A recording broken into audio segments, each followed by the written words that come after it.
নমস্কার, জয় গোমাতা, জয় শ্রীরাম। আজ একটা শব্দ আমাদের মুখ বন্ধ করার জন্য সবচেয়ে বেশি ব্যবহৃত হয়, সেই শব্দটি হলো সেকুলার। কিন্তু ধর্ম নিরপেক্ষতা মানে কি ধর্মকে মুছে ফেলা? না, কখনোই না। ধর্ম নিরপেক্ষতা মানে সব ধর্মকে সমানভাবে সম্মান করা। একটা সত্য আগে বলি, ভারতীয় সংবিধানে সেকুলার শব্দটা কোনোদিন শুরু থেকে ছিলই না। 1976 খ্রিস্টাব্দে 42তম সংশোধনের মাধ্যমে এই সেকুলার শব্দটির আমদানি বা বলতে পারেন সংযোজন করা হয়েছিল আমাদের ভারতীয় সংবিধানে। ভারত জন্ম থেকে কোনোদিন ধর্মবিরোধী রাষ্ট্র ছিল না। ভারতের বরঞ্চ পরধর্ম সহিষ্ণুতা এবং ধর্ম সম্মানী যে আদর্শ, সেইটা ভারতের শুরু থেকেই ছিল।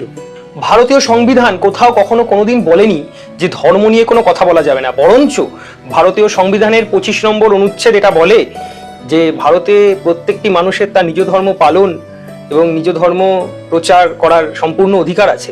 এই যে হিন্দু ধর্মের কথা বললেই কেউ কেউ বলে দিচ্ছে যে সেকুলারিজম বিপন্ন, আর অন্য ধর্মের কথা বললেই সেটা সংখ্যালঘুদের অধিকার, এইটা না কখনো কোনো সঠিক ব্যাখ্যা হতে পারে না।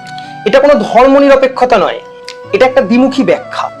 আমাদের হিন্দু দর্শন কখনো একমাত্রিক ছিলই না। কেন জানেন? কারণ ঋগ্বেদ বলে যে একং সদা বিপ্রা বহু বা বদন্তি, সত্য এক, পথ বহু হতে পারে। এই দর্শনই প্রকৃত সেকুলারিজম, যেখানে সহাবস্থান আছে কিন্তু আত্মসমর্পণ নেই। ধর্ম নিরপেক্ষতা মানে কখনো ধর্মকে নিয়ে লজ্জা পাওয়া নয় বা ধর্মকে লুকিয়ে রাখাও নয়। ধর্ম নিরপেক্ষতা মানে সমান আইন, সমান দৃষ্টিভঙ্গি এবং সমান অধিকারের সঙ্গে সবটা দেখা, সমানভাবে প্রশ্ন করার অধিকার রাখা। আজ আমরা শুধু সেটাই চাইছি, কোনো বিশেষ অধিকার আমরা চাইছি না, শুধু ন্যায্যতা চাইছি। আপনি কি মনে করেন, সেকুলারিজমের এই ভুল ব্যাখ্যাটা বন্ধ হওয়া দরকার নাকি দরকার নয়? কমেন্ট করুন, শেয়ার করুন, নিজের মতামতটা জানান।